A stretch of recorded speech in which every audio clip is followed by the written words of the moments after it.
लेकर महाचर्चा लगातार जारी है। देश की वित्त मंत्री निर्मला सीतारमण ने 1 घंटे और 17 मिनट का बजट भाषण पढ़ा और इस दौरान कई घोषणाएं की। मध्यम वर्ग को छूने की कोशिश की गई। किसान, महिला, युवा सभी वर्गों को समावेशित करने की बात की जा रही है। एक और जहां सत्ता पक्ष इस बजट को ऐतिहासिक बजट बता रहा है, तो वहीं दूसरी ओर विपक्ष इस पर छींटाकशी करता हुआ नजर आ रहा है, इस बजट को खोखला बता रहा है। इसी पर चर्चा करेंगे। चर्चा करने के लिए मेरे साथ स्टूडियो में मौजूद हैं जाने माने राजनीतिक विश्लेषक और एवन टीवी के चैनल हेड अनिल लोढ़ा जी। आपका बहुत बहुत स्वागत है। सर, बजट पेश किया गया है। पिछले बजट में देखा गया था कि जिस प्रकार से टैक्स रिजीम को लेकर के लगातार मांग की जा रही थी, 1 लाख 1.5 लाख की बढ़त की जा रही थी, 5 लाख से 7.5 लाख की गई, और अब की बार सीधा एक बम्पर घोषणा इसे कही जा सकती है कि 12,75,000 तक की टैक्स में छूट का ऐलान किया गया है और मध्यम वर्ग को डायरेक्ट छूने की कोशिश की गई है। किस नजर से इस पूरे बजट को ओवरऑल आप देखते हैं?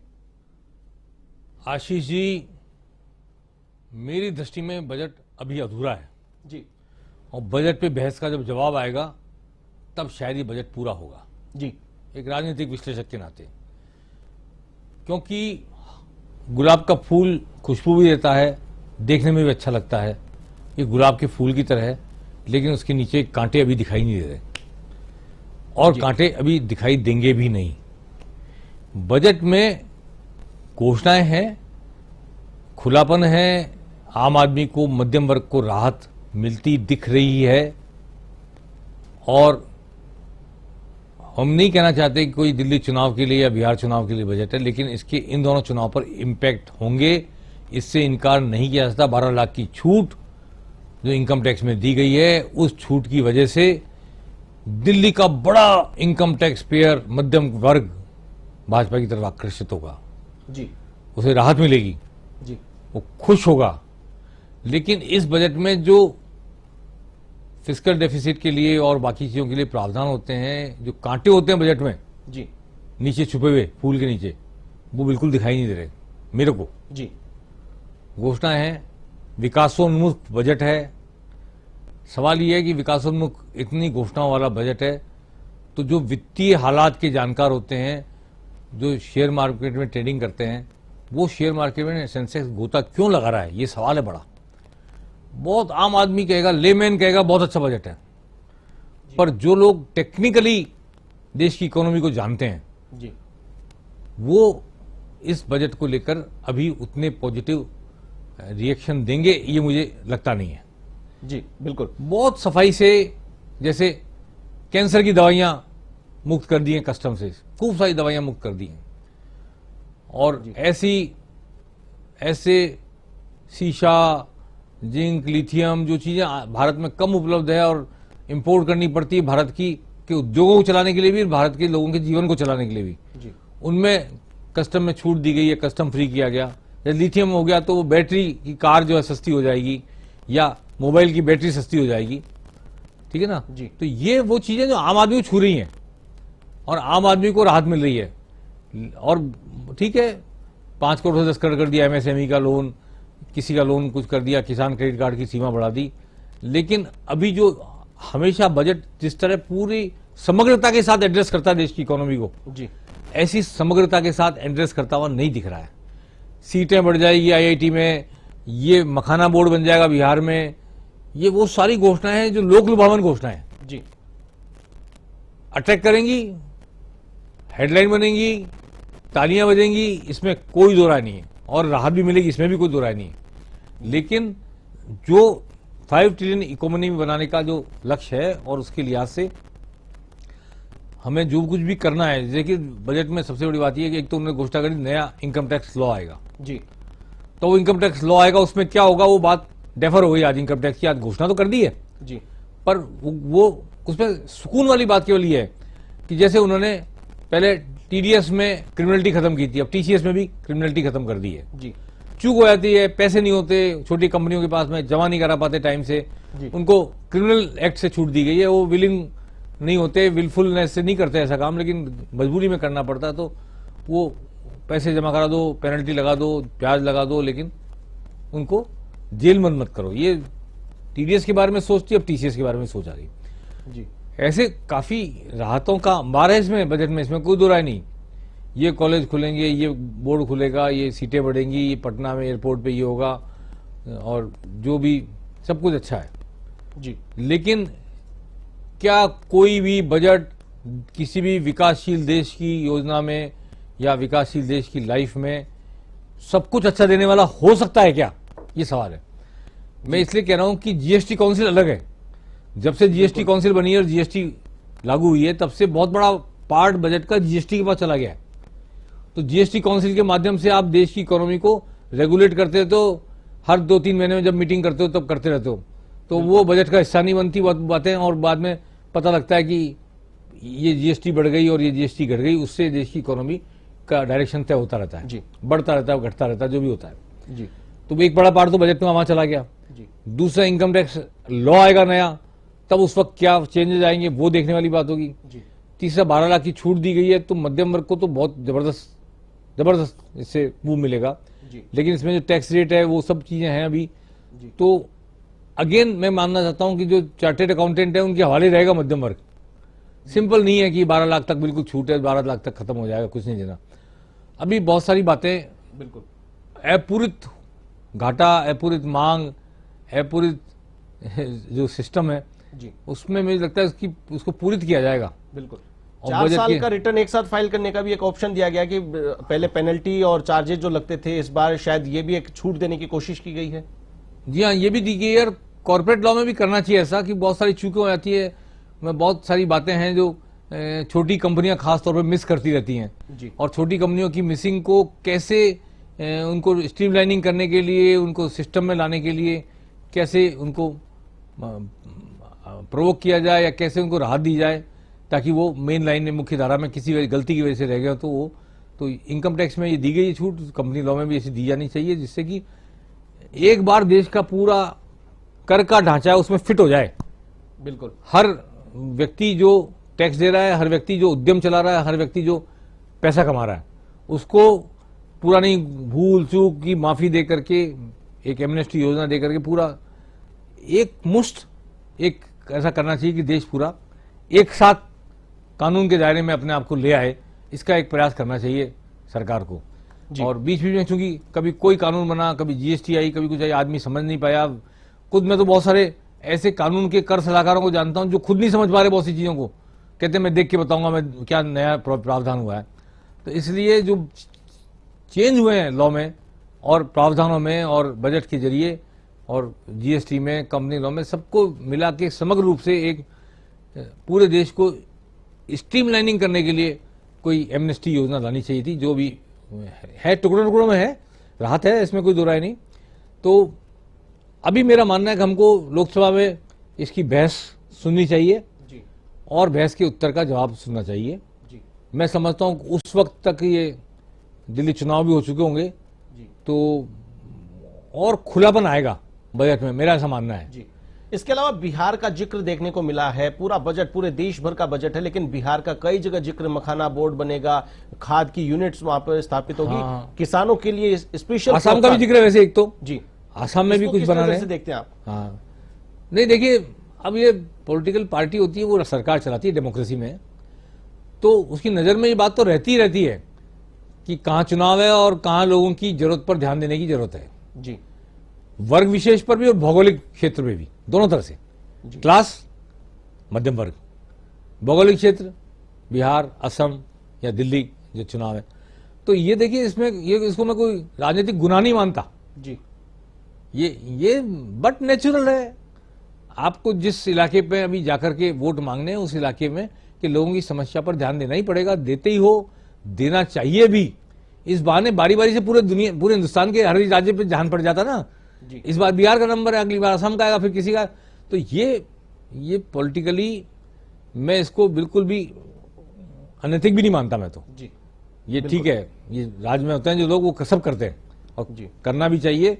वो देश चला रहे हैं और उनको वापस सत्ता में आना है, तो उनको कुछ वर्जन लेके जाने पड़ेंगे जनता के सामने। जी। हमने ये किया, ये किया, ये किया, ये करने वाले, ये करने वाले, ये करने वाले। बिल्कुल। तो इसलिए मैं उसको नहीं मानता। जी। बड़ी घोषणा आज के बजट में केवल एक तो इनकम टैक्स वाली है। जी और कैंसर की दवाई जैसी कई दवाइयां कस्टम मुक्त हो गई हैं, जी उनको उस श्रेणी में ले आए कई सारी दवाइयों को। और ये लिथियम वगैरह कई ऐसी मिनरल्स हैं जिनकी भारत में जरूरत है, भारत में पर्याप्तता नहीं है, उनको उन्होंने कस्टम से छूट दी है। जी। इससे भी भारत की इंडस्ट्री में भी फर्क आएगा, क्योंकि बैटरी तो भारत में बनेगी ना, फिर बैटरी आयात नहीं होगी फिर चीन से। जी ये फोकस इस पे है। ऐसे ही और चीजें भारत में बनेंगी, भारत में बनकर हो सकता है एक्सपोर्ट भी हो, तो वापस आप इंपोर्ट के बाद कारोबार जो चाइना पे डिपेंड है, वहां भी कुछ कोशिश इस बजट में की गई है कि भारत में मैन्युफैक्चरिंग को बढ़ावा मिले। हाँ, ये निश्चित तौर पे की गई है। मोबाइल के मामले में जैसे की गई है, एआई के मामले में बिल्कुल 500 करोड़ रुपए दिए गए हैं, एआई के सेंटर 3 डेवलप कर रहे हैं। तो बदलती हुई दुनिया को भी एड्रेस कर रहे हैं जी। कि दुनिया में टेक्नोलॉजी बदल रही है, सोच बदल रही है, काम करने का तरीका बदल रहा है, तो उसके साथ कैसे कॉप अप करे भारत, इसको भी ध्यान रखा गया है, इसमें कोई दो राय नहीं। लेकिन अभी भी मैं इंतजार करूंगा बजट पर बहस के प्रत्युत्तर का, उत्तर का, जी कि उस वक्त क्या जवाब आता है जी और कैसा वित्तीय अनुशासन लागू करने की कोशिश की जाती है। उसके वक्त ही हम समग्र रूप से राय दे पाएंगे। आज देखने में बहुत अच्छा, गुलाब के फूल की तरह महकता हुआ, चहकता हुआ और आदमी को खुश करता हुआ बजट है, इसमें कोई दो राय नहीं। जी और बहुत सारी अच्छी सारी बातें हैं जी जो अभी जिन पर ताली बजाई जाएगी, हेडलाइंस बनेगी, चैनल की भी हेडलाइन बनेगी, अखबारों की हेडलाइन बनेगी और लोग खुश होंगे, इसमें कोई दो राय नहीं इस बजट से। और जो बहुत संयमित तरीके से उन्होंने बजट भाषण पढ़ा है अपना, जी निर्मला सीतारमण ने, और लॉजिक दी हर चीज़ की, और इश्यूज बताए, इंजन बताए कि कौन कौन से इंजन पर हम काम कर रहे हैं, ग्रोथ के इंजन क्या होंगे भारत के, वो उन्होंने आइडेंटिफाई किए और उनके ऊपर उनकी डेफिनेशन देते हुए उनके क्षेत्र में क्या क्या हम करने जा रहे हैं ये भी किया है। जी लेकिन अभी कुछ आना बाकी है, मेरे को ऐसा लग रहा है, मेरे सिक्स सेंस कह रहा है कि ऐसा कुछ है जो और आना बाकी है अभी इस बजट में। जी बिल्कुल जहां खत्म हुआ वहां में मुझे लगता है कि बजट खत्म नहीं हुआ था उससे, अभी बाकी है। बिल्कुल। इसके अलावा सर कई दशकों का आपका अनुभव है और कई बजट आपने रिपोर्ट भी किए हैं, कई अखबारों के आप संपादक रहे हैं। बजट के दूसरे दिन का जो पेज होता था वो ये सस्ता हो गया, ये महंगा हो गया। अब जो बजट है, पहले के जो बजट थे उनमें क्या फर्क आप महसूस करते हैं? रेल बजट अलग से पेश किया जाता था, अब ये पूरा ओवरऑल एक बजट पेश कर दिया गया। इसमें कोई स्पेशल अट्रैक्शन जो नेक्स्ट डे के कवरेज में या फिर अखबारों में लोग ढूंढे कि क्या चीज चेंज है, क्या आप महसूस करते हैं? एक तो चैनल इतने सारे हो गए, लाइव आता है सब कुछ दुनिया में, घर में देख लेते हैं बैठ के लोग। जी अगले दिन का इंतजार क्यों करे कोई? तो बस अभी इसी वक्त सुन लिया लोगों ने, जान लिया, और फिर एनालिसिस होता है, हम एनालिसिस कर रहे हैं, दूसरे चैनल भी एनालिसिस कर रहे हैं, तो जो एनालिसिस करता है वो खोल खोल के बता देता सारी बातें, तो आदमी सब कुछ जान लेता है पहले ही। दूसरा मैंने बताया ना, जीएसटी काउंसिल बनने के बाद, जीएसटी के बाद में सस्ते महंगे का बड़ा हिस्सा उधर चला गया जी। तो अब ये केवल कस्टम ड्यूटी के पार्ट पर जो सस्ता हो रहा है जी, वही, और इनकम टैक्स के पार्ट पे जो हो रहा है सस्ता, मतलब जो राहत मिल रही है जी, वही रिपोर्ट होगी, वही हो सकती है। तो उसमें तो कल ताली तो बजेगी, इसमें कोई दो राय नहीं। मीडिया आज ताली बजाएगा, कल ताली बजाएगा, अखबारों में हेडलाइन होगी, जय जयकार भी होगी, इसमें कोई दो राय नहीं है। 12 लाख वाली छूट बहुत बड़ी छूट है। 10 लाख की उम्मीद कर रहे थे लोग, 10 लाख से 12 लाख पर ले गए, ये साहसिक कदम है। लेकिन इसके कई इफ एंड बट होंगे, ऐसा मुझे लगता है आगे चल के देखने को मिलेंगे जब इनकम टैक्स लॉ आएगा। जी बिल्कुल। इसके अलावा बेरोजगारी सबसे बड़ा एक मुद्दा जो विपक्ष लगातार सत्ता पक्ष पर निशाना साधता रहता है। युवाओं को रोजगार देने की दिशा में कोई इतने बहुत ज्यादा घोषणाएं नहीं की गई है कि इतनी नौकरियां दी जाएगी। स्किल डेवलप करने की बात की जा रही है, स्टार्टअप के थ्रू लोगों को लोन देने की बात की जा रही है, लोगों को रोजगारोन्मुख बनाने की दिशा में काम करने की बात की जा रही है। इसको किस नजर से देखते हैं? देखिए, सरकारी रोजगार तो बढ़ाने की कोशिश लगभग नाकाम रहने वाली। इतना बड़ा पैसा तनख्वाहों में जाता है केंद्र में और स्टेट्स में जी। जो जगह खाली होती है वो भी 100 खाली होती है तो 50 ही भरती हैं सरकारें जी। अब ये है कि जब तक उद्योग व्यापार नहीं पनपेंगे और इन्वेस्टमेंट के लिए उचित वातावरण नहीं होगा, एनकरेजमेंट का वातावरण नहीं होगा, रोजगार तब तक नहीं बढ़ेंगे। इसलिए इन्वेस्टर को कैसे लालायित किया जाए, कैसे बुलाया जाए। एक भाई इंश्योरेंस में 74% की 100% एफडीआई कर दी है जी। इसका फायदा भी हो सकता है, नुकसान भी हो सकता है, इस पर ध्यान देना चाहिए। जो भारत की इंटरनल इंडिजीनियस बीमा कंपनियां हैं जी, उनके लिए ये संवरने का, संभलने का, चौंकने का और ग्राहकोन्मुखी होने का एक चैलेंज सामने आ गया है। जी। विदेशी कंपनियां आएंगी, बड़ी पूंजी के साथ आएंगी, और 100% एफडीआई जब आ गई है तो अब वो लोकल कोलैबोरेशन भी खत्म हो जाएगा, और वो जिस तरह का उनका वैज्ञानिक सोच होता है जी और उनके मैनेजमेंट स्किल होती है, जी और चक्कर नहीं कटवाते वहां पे लोगों को क्लेम के लिए और इसके लिए, जी तो भारत की जो भारतीय बीमा कंपनियां उनके लिए सर्वाइवल मुश्किल हो जाएगा, मुझे तो ये लग रहा है डर। जी और विदेशी कंपनियों में हालांकि रोजगार के अवसर बढ़ेंगे, लेकिन चूंकि इतने ज्यादा कंप्यूटरीकृत और इतने ज्यादा ऑटोमाइजेशन है वहां पर कि वो विदेशी कंपनियां 100% पे आएंगी और उनकी डिपेंडेंस खत्म हो जाएगी इंडियन कंपनियों से कोलैबोरेशन की। तो एक नया सिनेरियो देखने को मिला बीमा के क्षेत्र में हमको, जी ये मैं कहना चाहता हूं, बहुत नया सिनेरियो मिलेगा। और उसके लिए जो आम जो बीमा का ग्राहक है वो तो हो सकता है खुश हो जाए, इससे उसको राहत मिले, उसको अच्छा लगे, जी लेकिन बीमा कंपनियां जो हैं वो चैलेंज फेस करेंगी, और उस चैलेंज के लिए वो तैयार है कि नहीं है फेस करने के लिए, और उनको तैयार होना पड़ेगा। और ग्राहक के साथ जो टरकाने वाली नीतियां हैं, क्लेम पास करने का जो तरीका है, उसमें जो आकर्षणहीनता है, मजबूरी में कई इंश्योरेंस होते हैं गाड़ियों के और कई चीज़ों के, तो वो उनको अब उससे निपटना पड़ेगा। 74 से 100% होने का मतलब अब 100% विदेशी पैसे से विदेशी कंपनी भारत में बीमा का व्यापार कर सकेगी। जी बहुत इंपॉर्टेंट बात है। बिल्कुल। इसके अलावा बुजुर्गों की अगर बात करें, बुजुर्गों के लिए भी कुछ इस बजट में समावेश करने की कोशिश की गई है। सीनियर सिटीजन्स को टैक्स में छूट जो है 50,000 से बढ़ा करके 1 लाख की गई है। इसके अलावा जीवन रक्षक जो दवाएं हैं, 36 जो दवाएं हैं, उन्हें टैक्स फ्री किया गया है, कस्टम फ्री किया है। जी कस्टम फ्री किया गया है। तो मैंने कहा ये नहीं, तो जी वो तो दवाइयों के मामले में तो कदम बहुत ही ड्रास्टिक कदम है। जी कैंसर से लेके बहुत सारी जो जीवन रक्षक दवाइयां हैं जो भारत में नहीं मिलती। और उसमें एक बात मैं रेखांकित करना चाहता हूं, बहुत इंपॉर्टेंट बात है जी कि भारत में नहीं मिलती, दवाई मंगाने पे तो छूट दी है।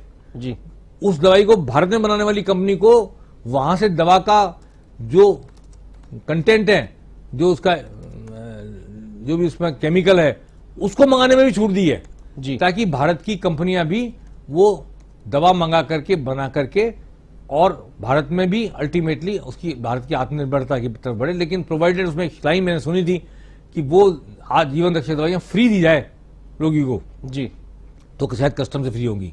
तो रिलेट कर दिया इस बात के लिए कि जीवन बचाने के लिए अगर आप मुफ्त में दवा दोगे तो आपको कस्टम ड्यूटी नहीं देनी पड़ेगी। ये ऐसा मैंने जो सुना है तो समझ पाया हूं मैं वो। लेकिन फिर भी इसमें यह है कि सिर्फ दवाई इंपोर्ट करने पर कस्टम छूट नहीं है, दवा बनाने के लिए भारत में वो केमिकल आप मंगाओगे तो उसमें आपको कस्टम में बनाने वाली कंपनियों को छूट मिलेगी, प्रोवाइडेड कि वो उसको फिर बना करके भारत के मरीजों को फ्री उपलब्ध कराएं या फ्री उपलब्ध कराने वालों को दे। जी बिल्कुल। कई दशकों से आप देख रहे हैं देश बदल रहा है, देश की आवश्यकताएं बदल रही हैं, देश की परिस्थितियां बदल रही हैं। आज का जो बजट है, इस बजट को ओवरऑल क्या इसमें एक कमी आप महसूस करते हैं कि ये कुछ और अगर होता तो ये बजट में और वैल्यू ऐड होता? आज की परिस्थितियों के अनुसार जिस प्रकार की महंगाई है, जिस प्रकार से एक छोटा व्यापारी संघर्ष कर रहा है, जीएसटी का एक नया पैटर्न लागू होने के बाद में किस प्रकार का माहौल है, क्या छूट देनी चाहिए थी, क्या कुछ और किया जा सकता था जिससे कि आम आदमी को और राहत मिल सकती थी? देखिए, इसमें एक तो कपास पे अच्छा जोर दिया गया जी और दलहन पे जोर दिया गया। दलहन पे आत्मनिर्भर बनाने की बात है भारत को, जी और कपास से, जिससे कि सूती वस्त्र उद्योग को भारत में काफी, मतलब भिलवाड़ा जैसे राजस्थान में है, मैं रेखांकित करना चाहूंगा, जी तो उनके लिए ये सूती वस्त्र अगर बनाते हैं तो उनको लिए खुशी की बात है कि यहाँ पर विदेशी मार्केट में वो सर्वाइव कैसे कर सके, इसके लिए उनको कपास में काफी कोशिश की है, उस कपास के मामले में। और अभी बहुत सारी चीजें एड्रेस नहीं हुई है, ऐसा मेरे को लग रहा है। अभी बहुत सारी चीजें एड्रेस होनी है, और वो मैं आपको फिर कहता हूँ। जीएसटी लगने के बाद में रिपीट करना चाहता हूँ इस बात को कि बहुत सारा पार्ट तो महंगाई से रिलेटेड जीएसटी पे जा रहा है जी, इसलिए आज बजट में हाई नहीं सकता, शामिल हो नहीं सकता था। बिल्कुल। तो इसलिए जीएसटी की रेट्स और कौन जीएसटी में किस रेट पे रहेगा, ये सब जीएसटी काउंसिल तय करती है। तो इसलिए इस बजट का, संसद का, हाँ, रेलवे की भी कोई बड़ी घोषणा मैंने नहीं सुनी जी, बिल्कुल। तो मुझे लगा कि भी रेलवे के मामले में भी कुछ होना बाकी है, जी, घोषणा होना, तो वो रिप्लाई तक अपने को वेट करना चाहिए। जी बिल्कुल। इसके अलावा अंत में मैं जानना चाहूंगा सर, डबल इंजन की सरकारों की बात की जाती थी, और डबल इंजन की सरकारों के जो लोग हैं या जनता है, जैसे राजस्थान की बात करें, मध्य प्रदेश की बात करें, छत्तीसगढ़ की बात करें, ऐसे राज्य जहां भाजपा शासित राज्य है, उन राज्यों को बड़ी उम्मीदें इस बजट से थी जिनका कहीं जिक्र देखने को नहीं मिला। हाँ, मतलब ये राजस्थान के होने के नाते हमें तो लगता ही है कि राजस्थान की कोई ना कोई चीज इसमें शामिल होनी चाहिए। बड़ी परियोजना नहीं हुई है, ऐसा लगता है, मैंने सुना नहीं। तो इसलिए मेरे ख्याल से अभी वेट कीजिए, जी आएगा बहुत कुछ सामने निकल के। ऐसा मेरा सिक्स सेंस कह रहा है कि बजट की रिप्लाई में बहुत सारी स्टेट्स को, बहुत सारी जगहों को, बहुत ये भी कॉम्पैक्ट सा छोटा सा बजट था जी, काफी कुछ आना बाकी है। हाँ, डबल इंजन की सरकार में जो वादे किए जाते हैं तो वो फिर किस तरह के अनुदान दिए जाएंगे, किस तरह की स्टेट को आगे बढ़ाया जाएगा, वो सब बातें एक्चुअली बहुत सारी बातें वर्किंग पर और कार्यशैली पर निर्भर हो गई हैं। बजाय कि संसद में पेश करके कोई बात कही जाए, कितना फंड आप भेज देते हो, कब देते हो, कितना रोक देते हो, इससे आप किस तरह हैंडल करते हो स्टेट को, अपनी पार्टी की स्टेट को और दूसरी पार्टी की स्टेट को, ये सब चर्चाओं में आता रहता है पॉलिटिकली डिस्कशन में। तो इसलिए मेरा कहना यह है कि आज के बजट में फुलवारी फुलवारी है, खुशबू है, रंग है, लेकिन अभी काफी कुछ आना मुझे बाकी लगता है जी, और उसमें से बजट में भी आना बाकी लगता है, जो बजट की बहस के जवाब में हमें सुनने को मिलेगा, ऐसा मेरा मानना है जी। फिर भी अच्छा बजट है, खुशबू फैलाने वाला बजट है, लोगों को खुश करने वाला बजट है, तरह तरह की खुशबू है, तरह तरह के फूल है, रंग हैं, उनके नीचे कांटे भी छुपे हुए हैं। होंगे कि नहीं होंगे कांटे मैं कह नहीं सकता जी, जरूरी नहीं एप्रीहेंड किया जाए कि कांटे होंगे जी, पर अभी इसमें एक बात और मैं कहना चाहता हूं, जी, अभी ट्रंप आ गए हैं जी, ट्रंप किस तरह एक्ट करते हैं उसका इंपैक्ट क्या आता है, डॉलर का इंपैक्ट रुपये पे क्या आता है, जी, ये भी अभी न तो एप्रीहेंड किया गया है, न उसको फोरसाइट किया गया है। भविष्य के गर्भ में, वो भविष्य के, न तो उसकी परिकल्पना की गई है, न उससे निपटने की कोई बात है। तो ये हो सकता है कि दुनिया के बहुत सारे देश अभी ट्रंप की तरफ ही देख रहे हैं। जी बिल्कुल। अब ये क्या करते हैं, कहाँ पे क्या लगा देते हैं, टैरिफ लगा देंगे 100%, ये कर देंगे, डॉलर को प्रोटेक्ट करो। डॉलर को प्रोटेक्ट करने के लिए वो रुपए को और गिराने की कोशिश करेंगे, क्या करेंगे, कैसे करेंगे, आयात निर्यात का संतुलन कैसे बनाया जाएगा, ये बहुत सारी बातें हैं। तो वो मेरे ख्याल से सरकार भी, खासतौर वित्त मंत्री भी अभी असमंजस में होंगी कि आने वाले कुछ महीनों में ट्रंप क्या करते हैं दुनिया में और भारत के साथ उनकी डीलिंग क्या होती है। इस पर भी बहुत सारी बातें, कई सारे फैसले निर्भर करेंगे, इसलिए शायद कई बातें अभी कही नहीं गई हैं और वेट एंड वॉच की स्थिति है। जी बिल्कुल। ये चर्चा में शामिल होने के लिए, अपनी राय देने के लिए बहुत बहुत शुक्रिया। तो ये थे राजनीतिक विश्लेषक और A1 टीवी के चैनल हेड अनिल लोढ़ा जी, जिन्होंने इस बजट को लेकर के अपनी प्रतिक्रिया दी। उन्होंने कहा कि अभी देखना होगा कि बजट पर जब जवाब दिया जाएगा उसमें किस प्रकार की खुलासे होते हैं, किस प्रकार की घोषणाएं होती हैं, क्या इसमें अमेंडमेंट्स और देखने को मिल सकते हैं, ये